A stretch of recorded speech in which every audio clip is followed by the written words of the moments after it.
Welcome to Descent into Madness, plays the Lightless Beacon. The wind howls, the sea churns, and the lighthouse stands dark, blind eye, staring into the abyss. Something stirs beneath the waves, ancient and hungry. The island calls you in, sanity slips, reality bends, and in the deep, they wait. Madness is like the darkness. It's so much better. Fishy friends.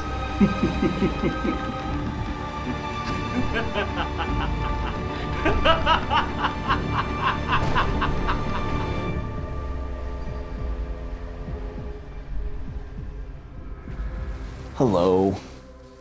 Welcome to Descent into Madness plays the Lightless Beacon, Episode 2.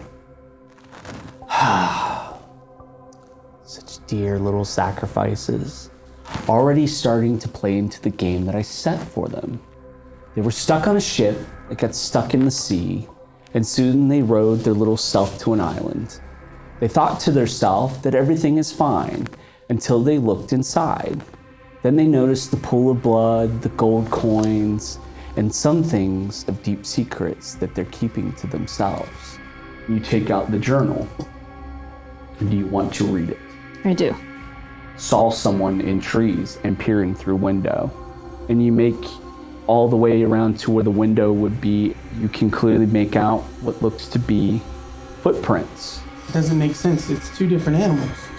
But this is the sketch I did. That's what I saw in the window. These must be the prints of that animal. Found gold coin on North Shore. Immediately to your right, you see the sailor is hunched over looking at a puddle of blood. What have you found over here? These unique coins. I'd like you to take a look at this coin and see what you can tell me about it. Previous criminal record. Involved in smuggling? What is going on? I'd like to tear it to pieces. I'd stash them around the room. And now, as they explore more and more, they find what I have laid out best for them all. Smells like blood again, but it's almost coming up from above you. Dead bodies that sit up in the main beacon room. Let's see what they do next. I'm even curious as we continue on our tale.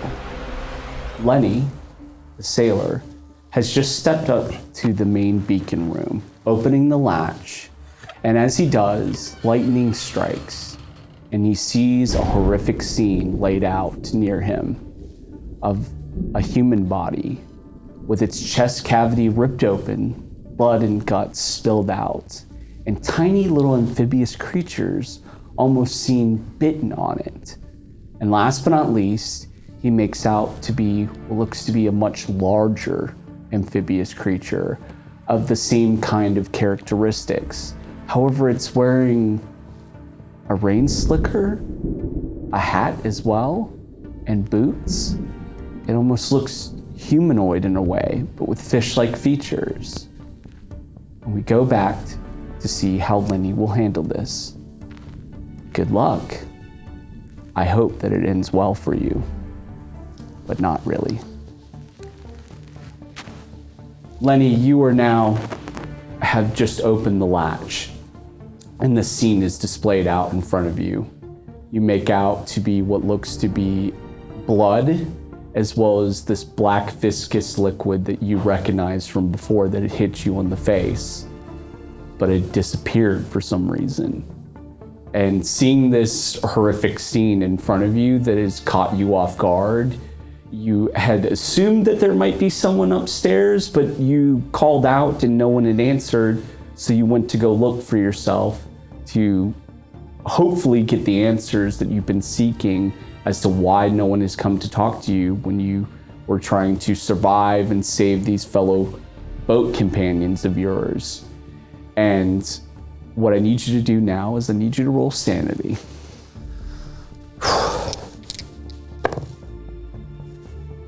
74, and my sanity is 65. Okay, so you did fail. So I'm going to roll this. You will lose 1 point of sanity, please. How much sanity have you lost? 2 points Only total. 2 points. Good. It does shake you a bit to see this because, in a way, accidents have happened on ships before, and even for the time period, some safety standards were not great. And things you've seen, such as like a mooring line snapping on a boat and it cuts a guy in half or smacks upside his head. And sometimes you've even seen sailors fall over the side of a boat. You've seen a dead body before, but nothing like this. Nothing of this fashion that appears to be just pure violence played out in front of you. As you look to this gentleman who you don't recognize at all, he looks not of anyone that you've ever met, but he definitely is dressed as a lighthouse keeper from what you can tell. He is obviously dead as you step up into the room itself.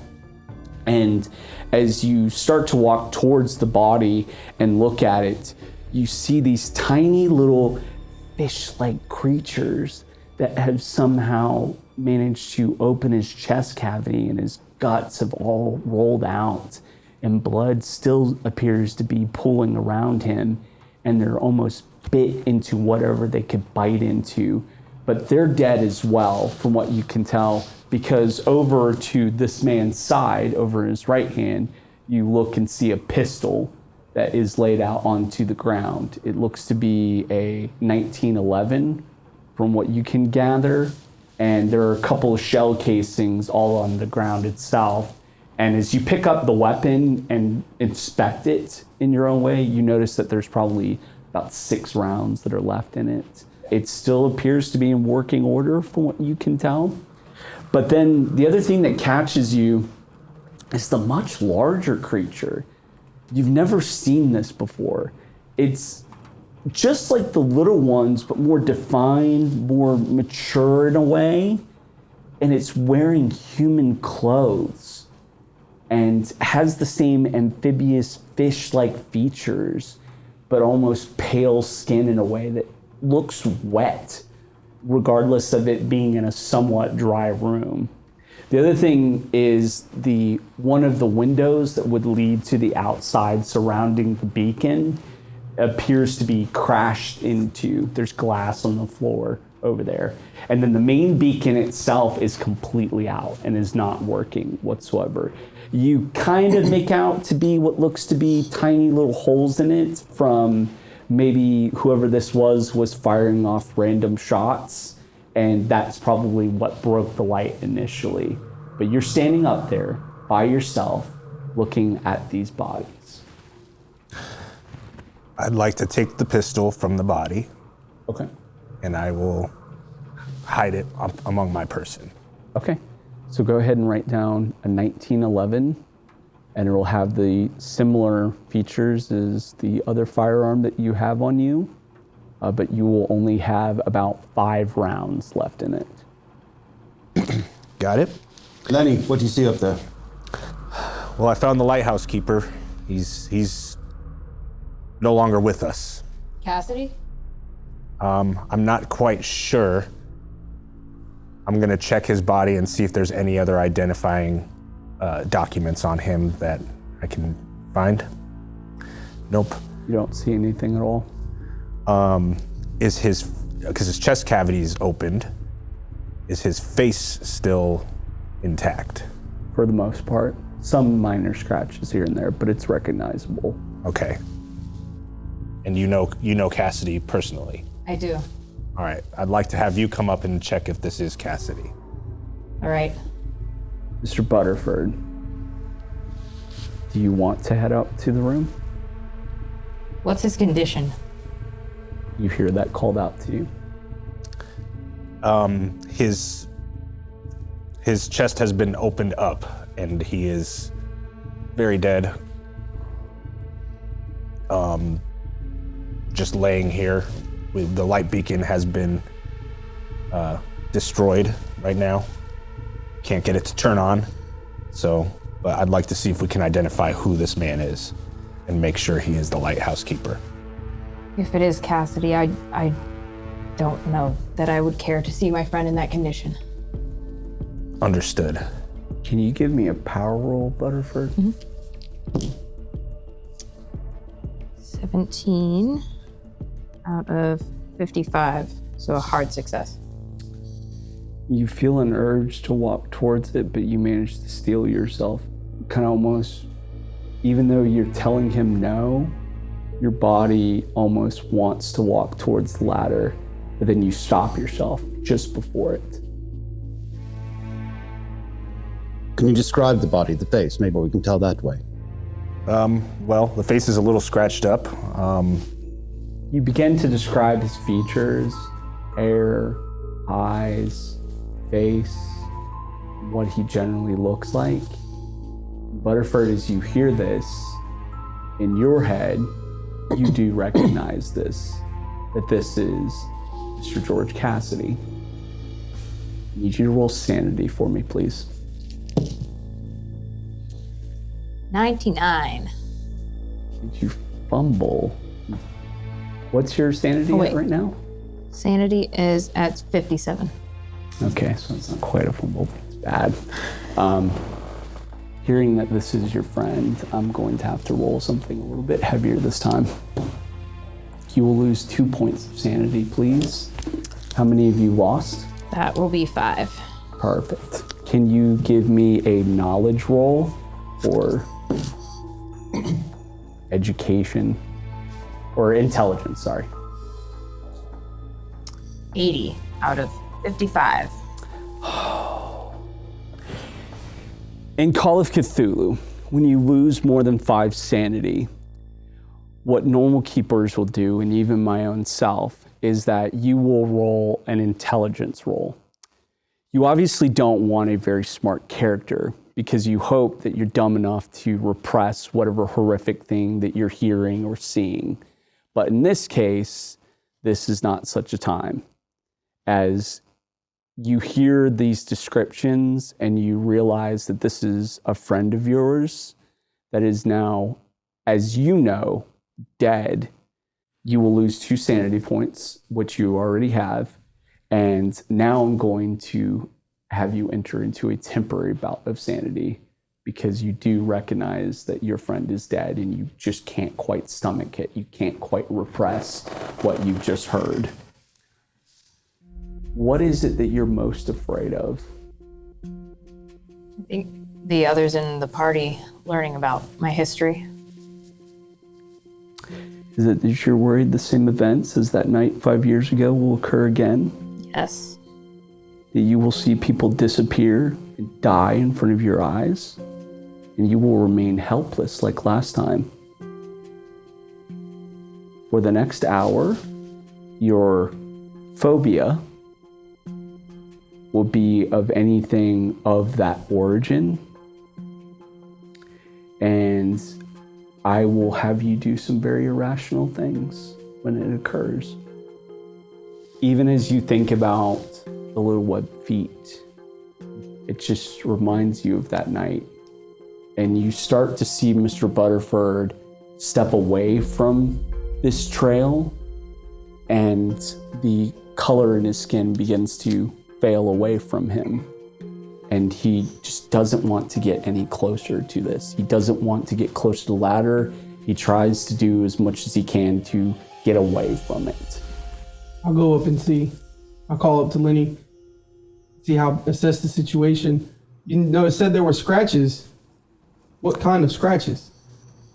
Well, little scratches on his face, but I'd say the more intriguing part is his chest cavity opened with some unique creatures that I think you would be interested in finding out about if you want to come up here and check it out. I'll come up. You make your way up, and it's the same horrific scene of a man laid up against the beacon light itself, with his chest cavity ripped open, and 2 tiny, very ambidextrous. They mainly walk on their 2 feet from what you can tell, and then they have almost like a T-Rex, tiny little arms, but razor sharp teeth and fish-like quality with a yellowish hue like eyes that are a little bit duller now because they're obviously dead from the bullet wounds that you can see in them. And then last but not least, seeing the much larger amphibious looking person in human clothes almost deters you as well. I'm gonna need you to roll sanity for me. Sanity's at 57, I rolled 21. Okay, you'll lose 1 point. This is still upsetting to see dead bodies, regardless of what they look like. And as you walk over to Lenny, who's still kind of hunched over towards the man with these two creatures stuck into its chest cavity, you are kind of intrigued by this. They're definitely ambidextrous, they're tiny, but the teeth are almost, you've seen piranhas before and have studied them when you've gone to the Amazon. And they have the same kind of quality to it. But then, can you also give me, if you have first aid or medicine, give me that roll as well. All right. The first aid is 30. I rolled a 94. Okay. You're looking over the body itself, and there's nothing else more recognizable. Obviously, this man is dead from having his internal organs. You can so much as guess that. These things are so intriguing. Such an attack fashion, almost as if they act in a pact. But then, as you look over towards the other creature, much larger, humanoid-like, you walk over to it and you begin to search its pockets a little bit. And as you do search its pockets, you notice what appeared to be gold coins in one of them. And you look at the gold coin, and you hadn't actually looked at the ones that Lenny had seen downstairs. You see that on only one side, it's a very small coin, you see a creature of similar fashion with very long arms, with talons at the end of its hands, and it appears to almost be trying to wrap it around what looks to be the earth. Can't quite comprehend. You've never seen anything like this before. Lenny, I found these coins. Take a look at these. These are the same coins we found at the bottom of the stairs. Where did you find them? It was in this pocket. It was in the pocket of this coat he was wearing. I'd like to double check that the only thing in the body is the coins. Is that it? That's all you can tell. Okay, so there's no identifying features within the codes. No or anything. license, no documents. And as far as you can tell, this bigger creature, that the amphibious features are very much on this body. It's not like a mask or anything. It's not a costume. Mm-hmm. This is very real, what you're looking at. Mm-hmm. Well, you've taken a look at the body cavities. You've found these coins. What can you make of this creature? Judging by the size of it, it's definitely much larger than us. And the features, fish, fangs of a piranha, very, very sharp. And then the webbed feet, more like a duck or a frog. Do the web feet match the footprints that we found? They do. Okay. Well, I've honestly had enough with being around all this dead bodies. If you guys want to continue to take a look, I'm going to head back downstairs and double check some of the other rooms. I'd love to have Roland come up and draw some of these. That's up to you guys. You hear this, Roland, from upstairs from the two gentlemen. Timothy, are you okay? Don't worry about me. Okay. You do as you'd like. I'll come up and take a quick look, but I don't think there's any need to take sketch pictures. I don't think we have time for that. So I'm going to go up and just take a look so I can see what they're talking about. I will need you to make a sanity roll, seeing this horrific scene. 69, my sanity is a 59. Okay. You only lose 1 point of sanity. How much have you lost so far? 2. Only 2. Okay. Yeah, it's a horrific scene, and you have to steal your nerve a little bit. It still catches you off guard a little bit for the most part, but you're standing up there with the other two gentlemen, leaving Mr. Butterford downstairs alone. Well, at this point, I'd like to head back down too as well. You start to see Lenny move past you and start to climb down the ladder. Before that starts to happen, what are you doing, Mr. Butterford, as you see Roland head up the ladder? I'm looking around the stairwell area that I'm on, contemplating heading back down.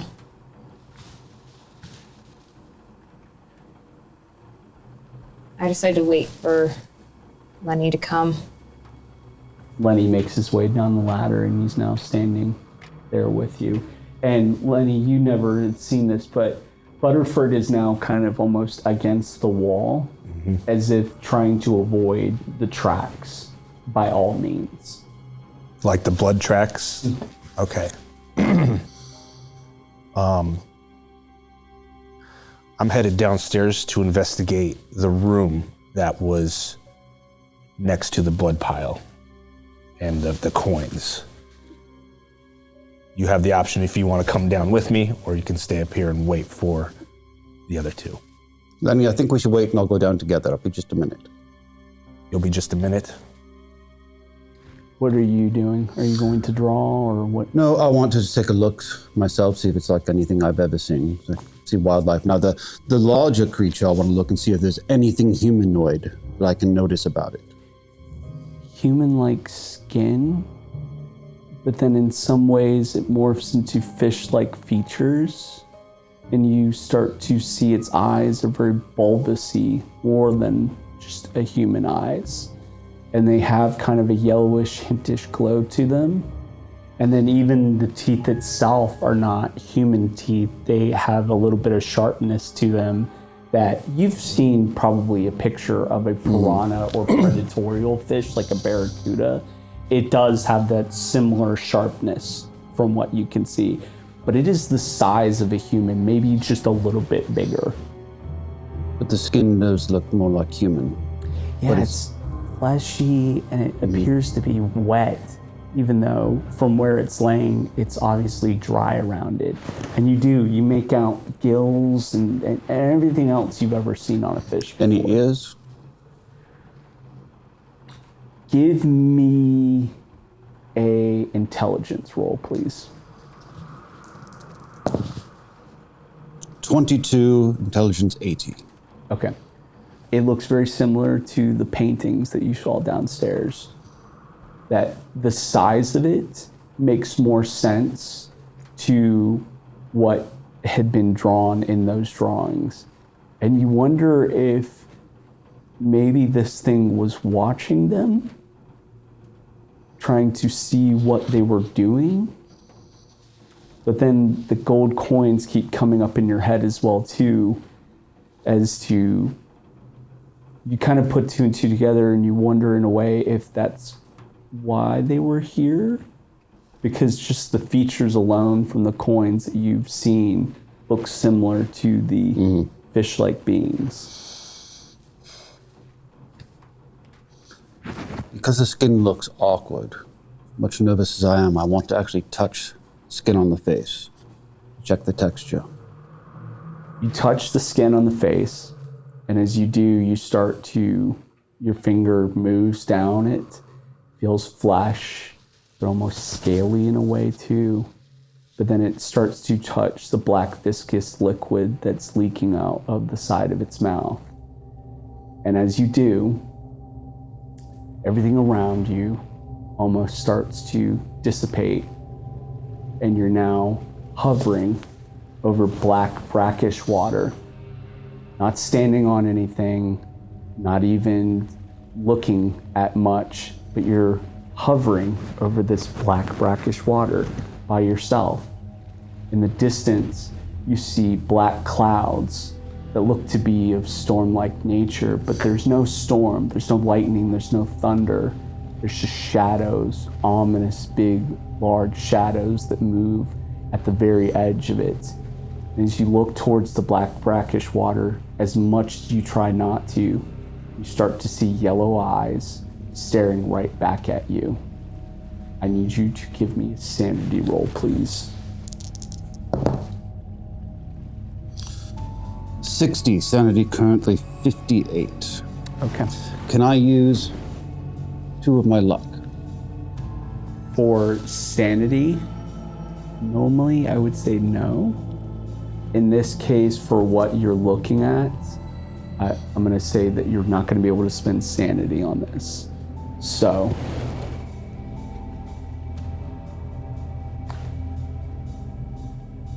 you're going to lose 6 points of sanity. Ouch.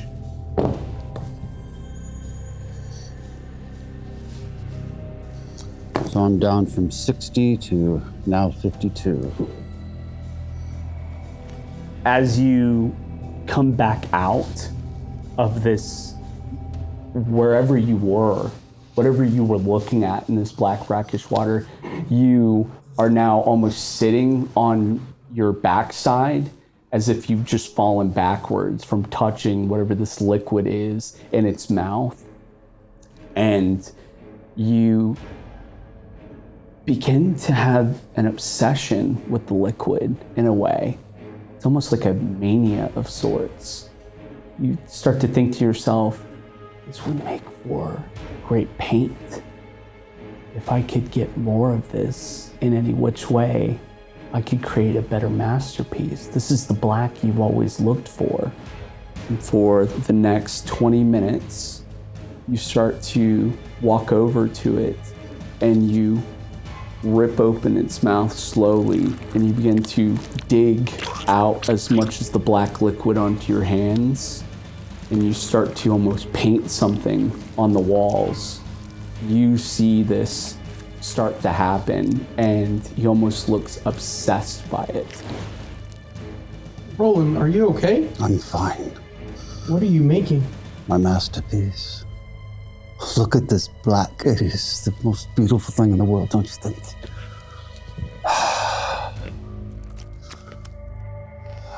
Look at that. Oh, so black. He starts to paint a scene of what looks to be a figure hovering over ocean or water, and then eyes that look up towards him. You see? I do. Is that a vision? How did you come up with that? That's an experience I had. It was in my head. Okay. And now it's here. Doctor, this upsetting scene of him just starting to paint this on the wall, obsessed with it. I need you to roll sanity seeing it. Pumpkin 8. So an extreme success.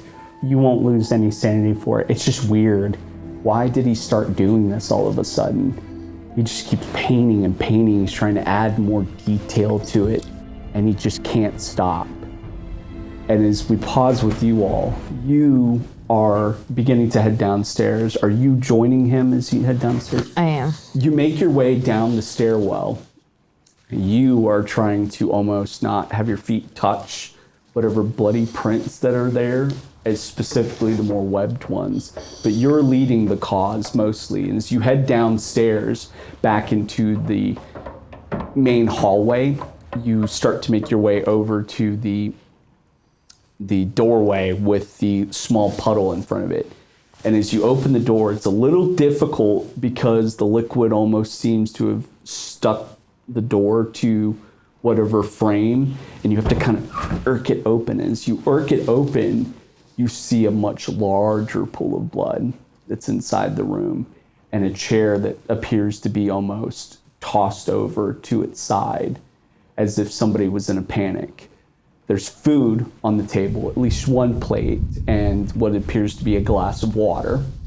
But it's almost as if somebody has shoved the table a little bit and then the chair had clattered over, and the footprints that look as if they run into the liquid stop for a second, and then it appears to start to try to lag and move its way back the way towards the stairwell that would lead up to the lighthouse.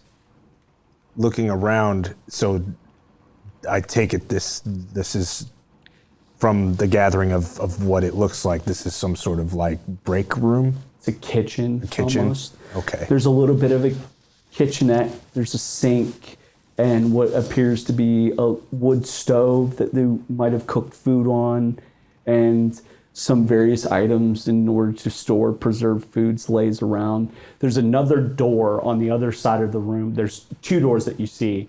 One you can kind of figure out probably leads to the study right next door, but then the other one looks as if it heads outside. That door is closed and it's not broken or any signs of damage on it whatsoever. Okay.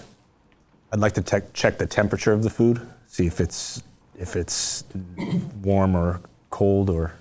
Give me an intelligence roll, please, for that, as you stand over it and start to kind of feel the food in a way. Intelligence is 65, and I rolled a 1.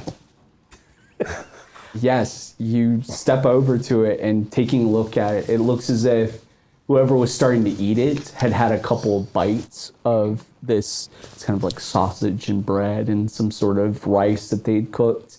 But then there's a scrape on it that makes you believe that they stopped whatever they were doing.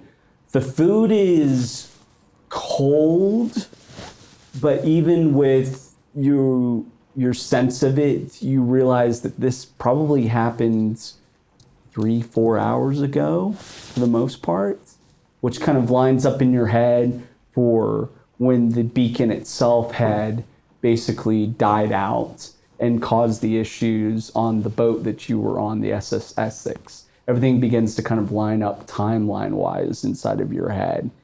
You see him walk over to the food and begin to kind of touch and look at it.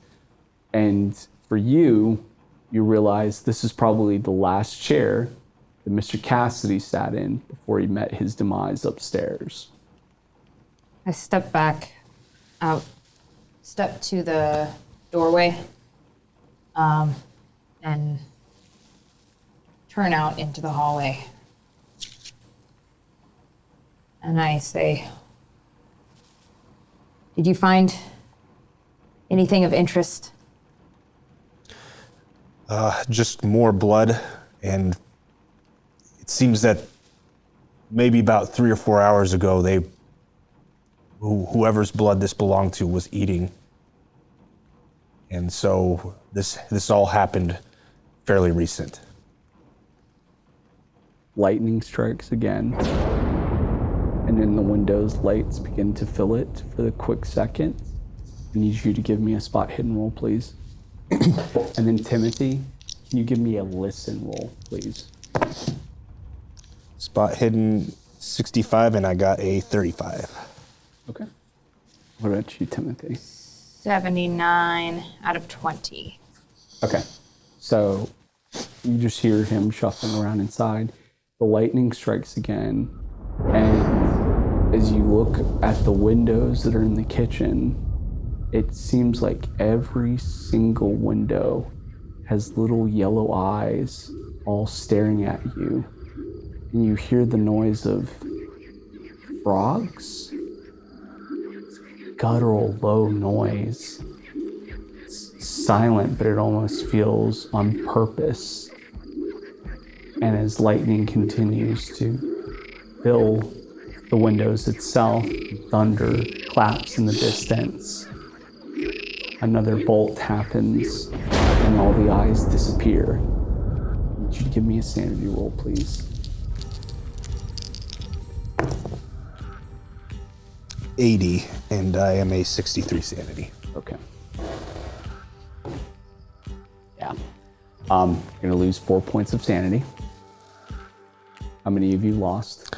I have lost a total of 6 now. Okay. So I need you to give me an intelligence roll now, please. My intelligence is 65, and I rolled a 90. You failed your intelligence, and as you stand there, it does freak you out a bit. You kind of almost step back because you've never seen eyes like that before. And it's almost like they were watching you as a predator looking at its prey. And you close your eyes for a second, and inside your head, you think, why am I here? Why am I here? I shouldn't be here. This isn't how this was supposed to go. I was just merely here for one thing and one thing only. And as you open your eyes, you feel a little bit calmer, but still at unease as you repress whatever this is that you just saw. The yellow eyes are gone from all the windows, and the sound of the croaking seems to stop as well too. You hear almost a stumble of back feet as you kind of almost peer around to see what had just happened, and you see him almost kind of had launched himself in a way, but not quite, as if he's just trying to get away from the windows. What have you seen? I think we're being watched. I just all these amphibious footprints, these yellow eyeballs everyone keeps talking about. I feel like I see them and then they're just gone. We need to leave. We need to leave this place now. Now, hold on, I still need to check out. No, we need to go. Well, are we gonna go without the two upstairs? They can fend for themselves. We need to leave.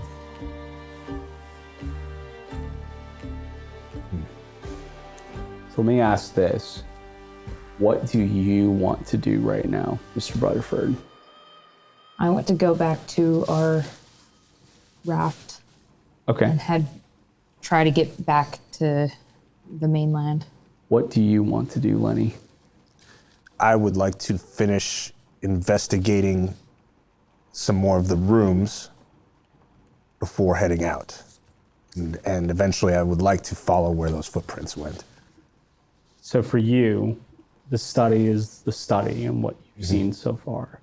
In the bunk room, I need you to roll spot hidden for me, but I need an extreme spot hidden. So you need to roll under the smallest number on your sheet. So that would be 13? Right? Yep. 53. No, nope.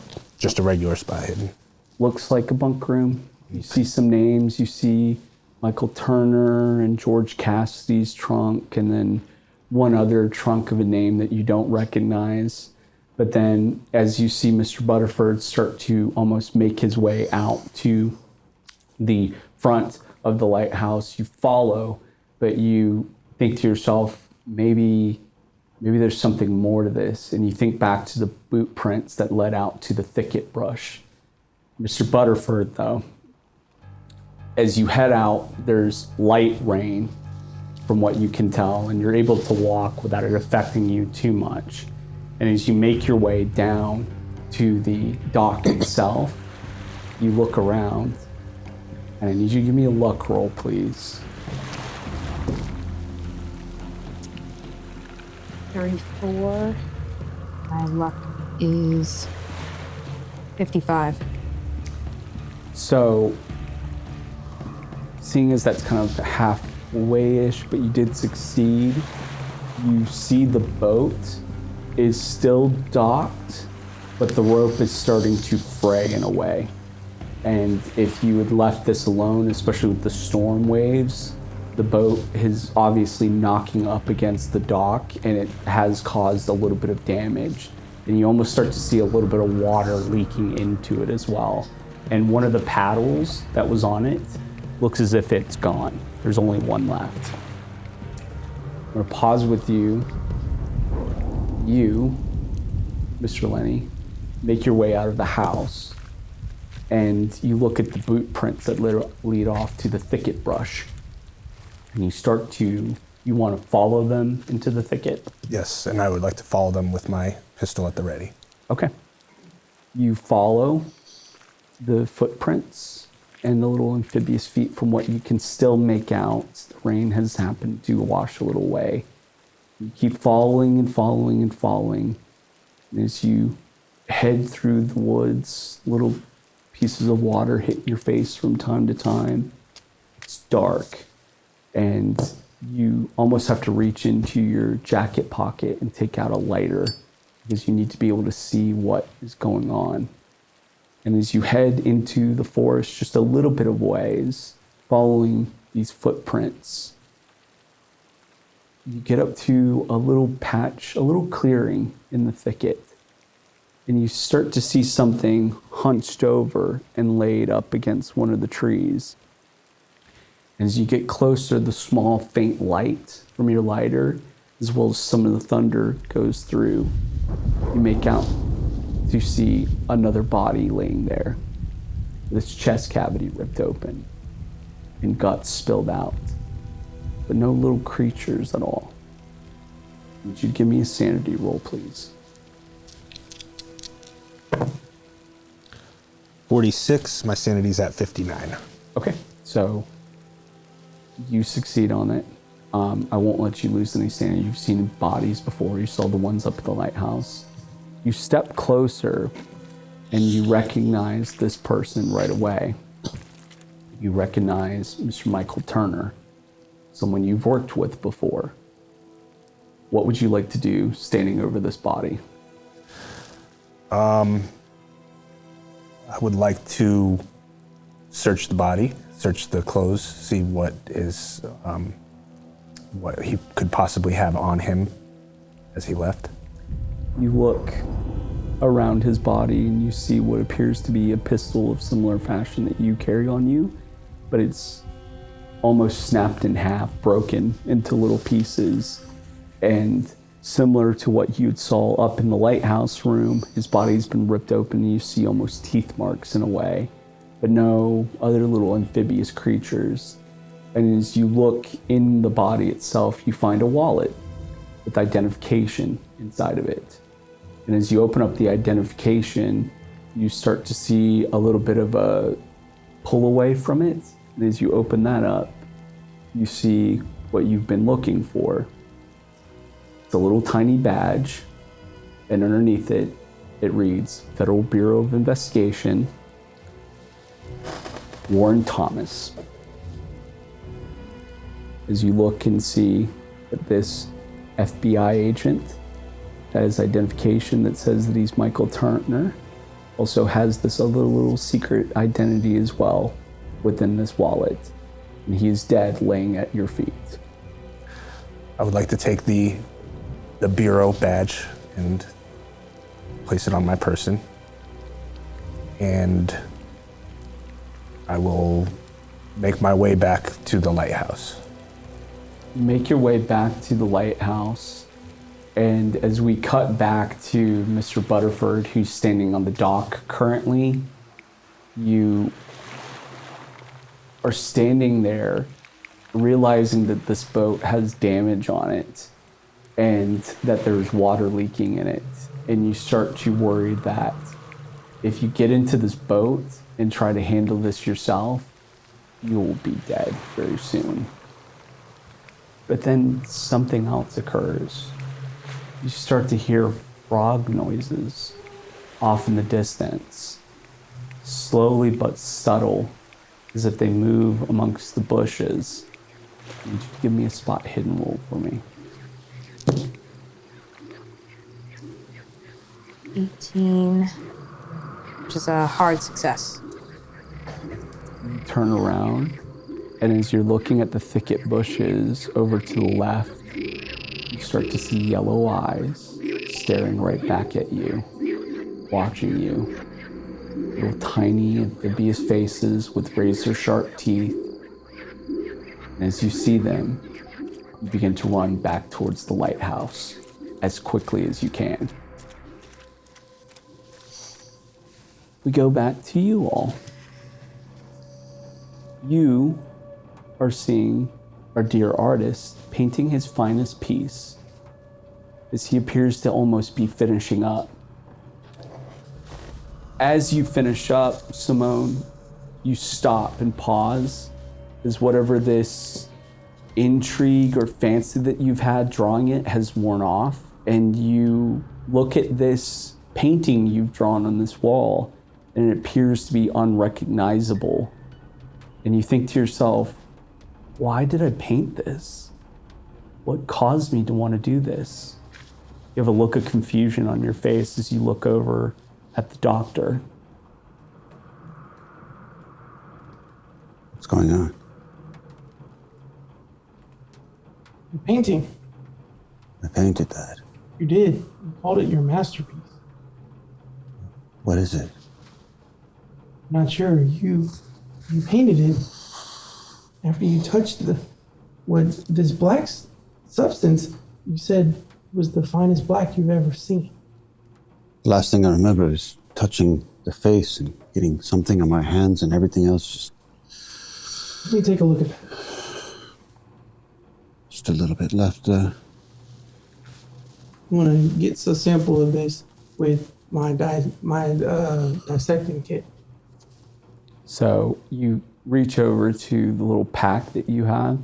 Are you actually touching the liquid at all? You're trying to avoid it as much as humanly possible. Okay. You somehow manage to take, you think you have like a swab or something, and you swab at the liquid and almost put the swab inside of a little vial. And you take a sample or two and just keep that to yourself and put that inside of your satchel. Mm-hmm. You're standing up there, and as you're in the room, you start to hear the sounds of frogs again. Just a ribbit noise, but low and guttural. And for you, Doctor, it almost resembles much of like a pack of wolves, as if they're communicating with each other in a way. There's low humming noises that you can recognize as if they're trying to talk to each other and signal each other in a certain way. But you can definitely hear it even from all the way up here at the beacon. Dohlen, do you hear that? Yes. Can we tell what direction it's coming from? Sounds like it's all around you. You're communicating. The West Indian frogs. What exactly is my painting? What am I looking at? You look at a figure hovering over water, and there appears to be an almost fish-like face, but even more horrific, with eyes that represent that of the fish that you see around you, staring almost back at the figure. And in that moment, you vividly remember the little bit of a moment that you had inside of your head, or at least it felt like it was inside of your head. I remember that. It came from, it's like some fever dream. Really? After I touched the black liquid, I went somewhere. I was floating. Floating? And I saw something like that. How are you feeling? I'm tired, a little shaken. I think we should go back downstairs and try to catch up with the others. I agree. Nothing to do here. I have a sample. Let's go. Okay. I want to head back down. You start to head back downstairs, both of you. Climb down the ladder, climb down the stairs. And as you make your way downstairs, you don't see Lenny, you don't see Mr. Butterford at all, and you are both just standing in the lighthouse room. The door appears to be open, as if maybe they possibly went out the front door itself. You are just coming back out of the thicket, heading back to the lighthouse itself. And as you do, you see Mr. Butterford in a quickened panic, running up the road away from the dock and trying his best to stay away from any bushes or some of the forest line as much as he humanly can possible. His eyes are as wide as dinner plates, for what you can tell. And as you see him reach the front door, what I need you to do is I need you to give me a spot hidden roll as well, too. Spot hidden is 65. I rolled a 94. Yeah, he just looks in a panic running up the road, and you see him trying to get back inside of the lighthouse itself. What's going on? What did you see? We need to, the raft, it's falling apart. We need some other way to get off of this island. Rats. Well, for now, Let's get back inside the lighthouse, out of the rain, and we can regroup and get our plans together. Fine, but we have to do it fast. We have to get out of here fast. All right, Please. let's go talk to the others, and we'll see what we can figure out. Fine. You step back inside of the house and you see the good doctor and Simone beginning to stand backwards. Roland is kind of pale in a way, as if you're offset. And the doctor looks very concerned at the dear artist, as if something has happened, but you're not quite sure how to put it. And as they walk in, you see the agent is kind of looking to himself and he's thinking about things in his head. But Mr. Butterford looks as if he has his own panic look on his face too. What's going on? What did you guys see? Well, I followed the trail of boots, but the rain was too hard to see where it actually ended up, so I had to come back from the brush. The raft that we came here on, it's in disarray. We need to repair it. We need to get off of this island. Did you find anything at the end of the tracks? I did not. The tracks led to nothing. The rain washed the boot tracks away. Did you hear anything? I did hear, before I went out there, I was hearing croaks. We heard it too. Yeah, you heard it too? Sounds like it was coming from everywhere. Yeah. I feel like we're constantly being watched, and it's almost like whatever's watching us is multiplying every time we encounter it. So I think it's a good idea that we gather everything and try to find a different way off this island as well. Do you trust them? Yes. If you want to, if you have psychology, you can roll. Psychology. 34, I have a 50. Okay. 10 and I rolled 18. When he talks about the forest, he tries to quickly change the subject and just focus on the guttural noises that he heard. And in a way, if you hear him talk about it, you begin to kind of doubt it a little bit. What else was on the trail? Well, like I said, I went out there, it was very dark. I could only see with my lighter, and I got to the end of the footprints and there was nothing there. I couldn't find anything. You seem nervous. I think you're leaving something out. Well, of course I'm nervous. There's monsters everywhere right now. Like, I just... What did you see that you don't want to tell us about? All right, there's another body, but this time there was no creatures on it this time. It was just, the chest was ripped open and that's it. I don't know what the difference is between this one and the one we found upstairs. It looks similar, but there are no creatures. Yes, chest ripped open, but no creatures in the body this time. Any thoughts? They're surrounding us.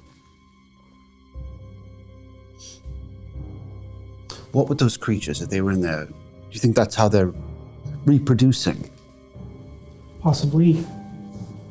But from the information upstairs, they're small, and then there's a larger version. That worries me. How did they get in? How do we not see it? I had one of those fever dreams too. You said you went somewhere else. You had one too? I touched the face upstairs, actually touched some of the black liquid. And What did you see?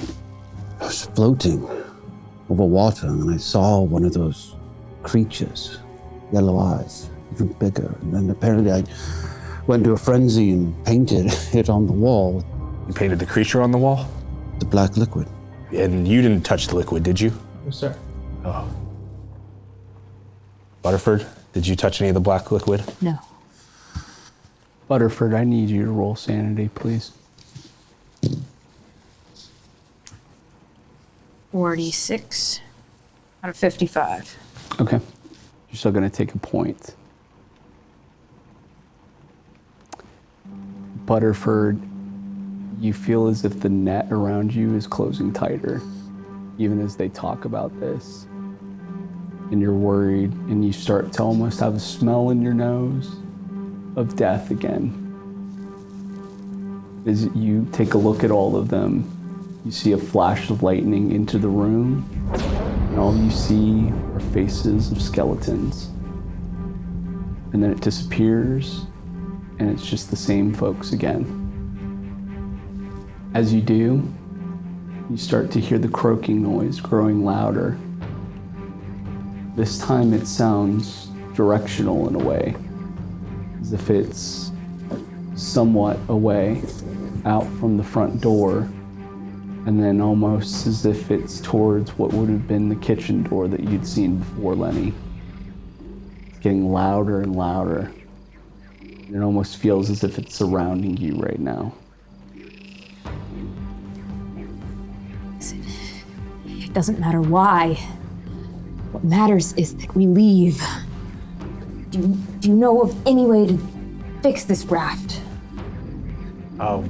Well, without the proper materials, I mean, we could try to look for another dock on the island and see if there's a boat there that we can use the materials to fix, or a boat to sail out. Let's do that. Let's go. There's got Let's to be leave. another boat on the island. There does. Might I remind you, the dead bodies in these creatures. Certainly. What do you want to do? Just sit here and wait to die? I'm not saying that. I'm just very, very curious on how these things are interacting. And we have the one that almost looked humanoid as well. Of course. So We should lock the front door, see if there's any food, and just wait it out till the storm goes. Curiosity will get us killed. We need to go. Can you give me an intelligence roll, please, Mr. Butterford? 68 out of 55. Okay. You do know that there was a map on the wall behind you, and you almost make out to be what possibly might be a port or another dock, but it would be through the thicket brush if you wanted to get that way. But there's no markings or anything that would state that there might be a boat there. It just resembles as a dock. And it would be on the other side of the island itself. Lenny, I'm going to give that to you as well too, just because you would know offhand from having seen the map before. okay. So yeah, there is potential for another dock. And again, there may be a boat there, there may not be, but there also might be materials we can use to fix the boat. How far is it? Well, it's about the same distance as the dock we came from, but the other direction. So behind. So we don't know. We don't even know if there's a boat there. We don't, but We could walk out in the night, in the storm, find nothing, get surrounded by these creatures. That sounds smart. It seems they're already here. We need to get away. We need to hide until the storm ends. do you want to go through the brush to get to that dock? Because I can tell you that brush you can't see anything right there. Doesn't matter. We have to get out. There are trails. I'm through willing the to brush, risk right? it. I don't think there's a trail through to this dock. Let's take a vote. Who wants to stay and ride out the storm here? Hands up.